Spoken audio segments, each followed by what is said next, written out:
Good afternoon and welcome to Lunch with Loretta at Choice Farm Market. Today I have Bree joining me. Bree is new to our team. She is going to be our co-event coordinator and also work on our social media platform and do some graphic designing and flyers for our events. So welcome, Bree. Thank you. I'm really happy to be here. It's very exciting. Yes, we're excited to have you.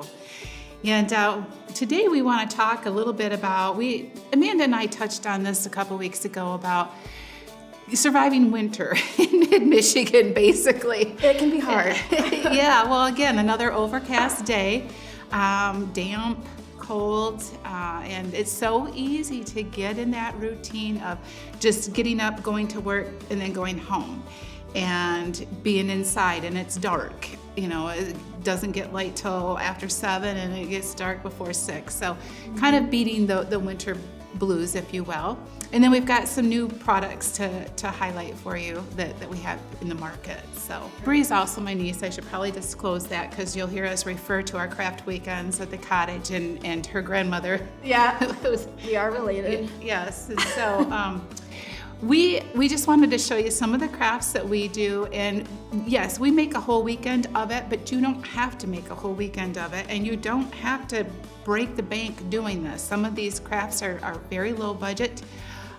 Some of them take 2 hours, some of them will take, half a day, and so we just kind of wanted to give you some ideas of what we've done in the past. So first of all, let's start by showing one of the, I think, the funnest crafts that we did, and I think the one that everybody's turned out so uniquely different are the gnomes that we did.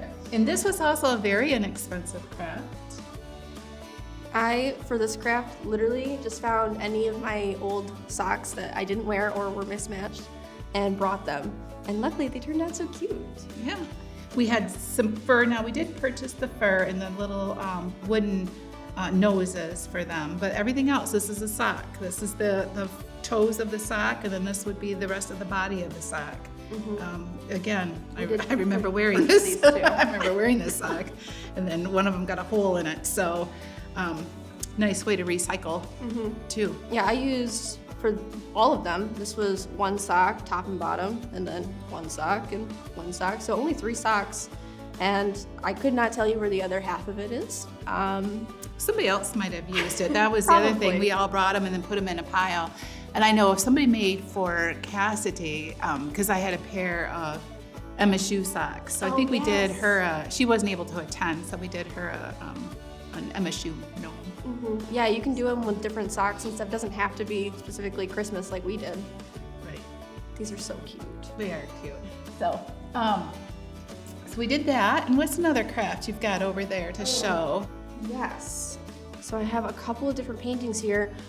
These were from our craft weekend that we usually do, but this one is from a bachelorette party that I went to. It was actually my sister-in-law's, and she just brought these cute little canvases, and we had a bunch of paint and paintbrushes that we all shared, and everybody did something different. I found this one on Pinterest, and I thought it was really cute. It is beautiful. Thank you.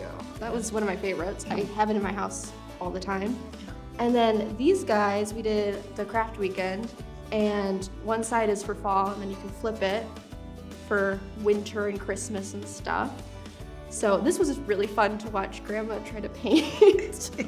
Actually, watch everybody try to paint. Yeah, see, mine, you notice I didn't bring my sample. Yeah. But I know that, and you helped too with some of the detailing and the shadowing and stuff, because it is, it's fairly easy, but there's where it's nice to have somebody that has a little bit of experience, if possible. Yeah, I think the fun part was trying to explain, well, we started with the background and the different layers, and that was easy, and then we got to the trees, and it went downhill from there, but it was so much fun.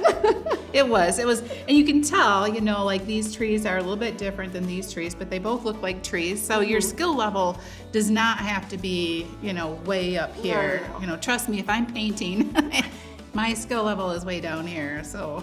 And I think actually this one was Grandma's, and she gave up halfway through, and I tried to help her. So paint will cover paint. It'll be okay. Yeah, you can't really mess it up too bad. Yeah, just pull a Bob Ross, make happy little trees. There you go. Speaking of painting, I'm going to bring this one out. This is, and I have done in the past, I actually hosted a palette painting party. But these we did up at the craft weekend. My sister Sandy bought these palettes. I think she got them off of Amazon. And then she's got a Cricut. So what she did then was ahead of time, we all told her what we wanted to do, and then she cut out the stencils for it using her Cricut machine. So you talk about low skill level. Yeah. This was one that I actually did, and it was because I had the stencil. This is one of my favorites. I'm all about the red chalk. So I like that one, and low skill level, like I said. Now that one was probably a 2 to 3 hour project. So, probably, allow for, half a day or so for that project. Even if you just get bored and have like 10 minutes to like do a project like this, just do a little bit, and each day it just make you a little bit happier. Yeah, well, that's you can do that, Yeah. in steps or whatever. So I see you've got Grandma's clock over there. We did these at the cottage. The clock that we stole from her house. Sorry, Grandma. She's in Florida, but yeah. This one's so cute.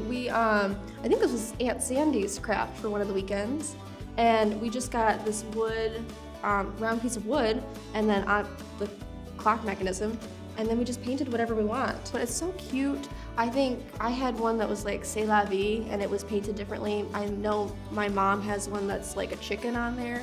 We all did different ones. Mine is a red truck. I'm sensing a theme. Yeah. So, and again, the skill level, you don't have to be Bob Ross. No. You can do that between the stencils and just freehanding a little bit, like with a flower. Mm-hmm. Very nice, very pretty. Super cute. Yeah. Another craft we've done, and this one was really versatile too, is we've done the wreaths, and everybody did a different type of wreath, really. So if you want to grab, again, Grandma's wreath. Another one that we stole from Grandma's house. Love you, Grandma. So this one was done using fat ribbon, and on the back it's just a regular like Christmas wreath. It's a narrow Christmas wreath, and then she just gathered the ribbon and hot glued it on. Yeah. I did one similar to this. Mine, I used regular burlap, so mine looked more rustic Yeah. than this one. Somebody else did fabric. Was that you or No, that wasn't Cassie? me. I feel like that was Cassie. Cassie, I think, did hers with fabric, but same concept. You're just gathering and hot gluing until, you've got it all filled in. And you can put embellishments on. You could put like little dragonflies on here. Mine's gonna have the red truck thing on it. This one would even be cute with like little shamrocks, for why can I not think of it?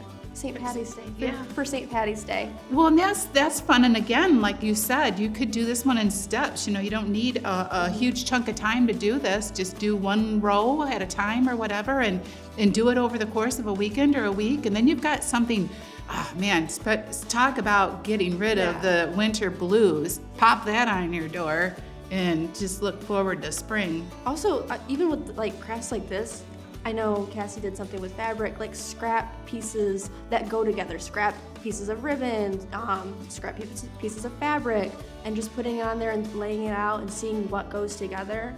And just like when you create stuff like this, it makes you a little bit like, that's an accomplishment. Yeah. I didn't do this, but Grandma did a great job. Yeah, well, the sense of accomplishment too wouldn't even touch on that. It is a good feeling when you make something and people come over, especially when they compliment that, and it's like, oh, I did that. I made that myself. It gives you a warm feeling.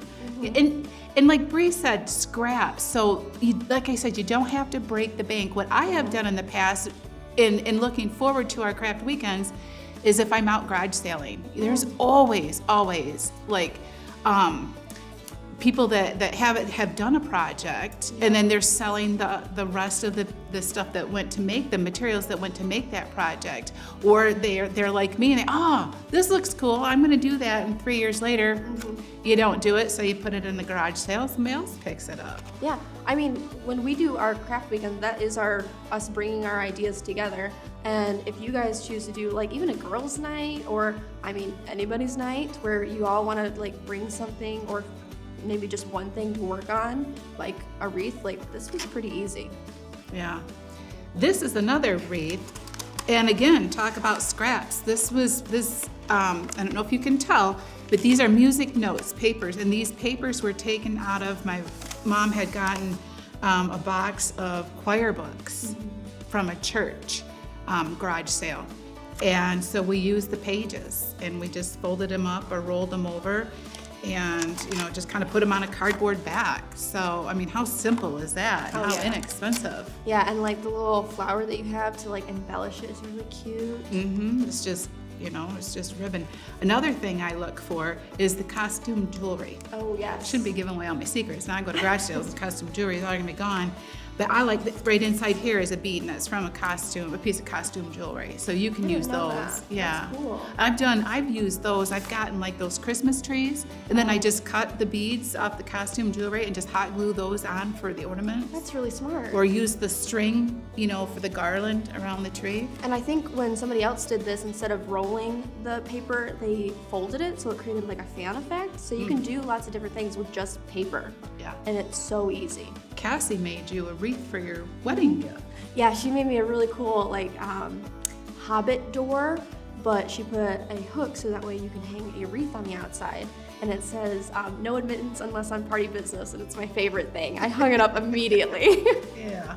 So yeah, make gifts for other people too. And there's nothing like, I think, when you get a gift and you know that it's homemade. So you know that somebody put time into it. Oh, yeah. They put love, they put thought, they, put a lot went into that gift. They just didn't run to the store and pick up, something that they saw. So I Yeah. think it means a lot to people. I know we usually do like DIY gifts for grandma, and she always loves those. They're more sentimental. They mean more. Yeah. Well, thank you, Bree, for being with us today and sharing with our audience some ideas, some ways to get rid of the winter blues. Hopefully we don't have too much longer to go, but it's like I said, when you live in the Midwest and in mid-Michigan, long about mid-February, you're kind of going stir crazy. So this is just a way to kind of get through the tough days. Yeah, try to find some sunlight when it's very, very dark and gross outside. Yeah. So all right. Before we go, I've got a couple things to show our audience here. These are some new products that we've got into the store this past month. This is, again, we love hearing from our customers. I had a customer text me and say, hey, you need to try this product. They had it and it was really good. It's called Skeeter's Batter It Up, and it's a frying mix. And I was looking and reading on the back of these, they give you instructions to deep fry, or you can bake in the oven. So a little bit healthier choice than deep frying. These are all MSG free. The company's out of Homer, Michigan, so again, local. And they do have a gluten-free version. They were out of stock when I ordered these particular ones, but they do have that available. You can go to their website if you live out of our area, or stop into our store and pick these up. So I know there's a few restaurants that are using these too. Again, it's Skeeter's Batter It Up, and we're looking forward to trying some of that in our store What are the as different, well. So So there's different flavors. So this is a mild Cajun. And then this one is crispy cornbread batter. This one is a lemon mustard, and that's the original one. And I imagine if you are really creative, you could probably, like with the original one, put in some of your own spices and make it your own.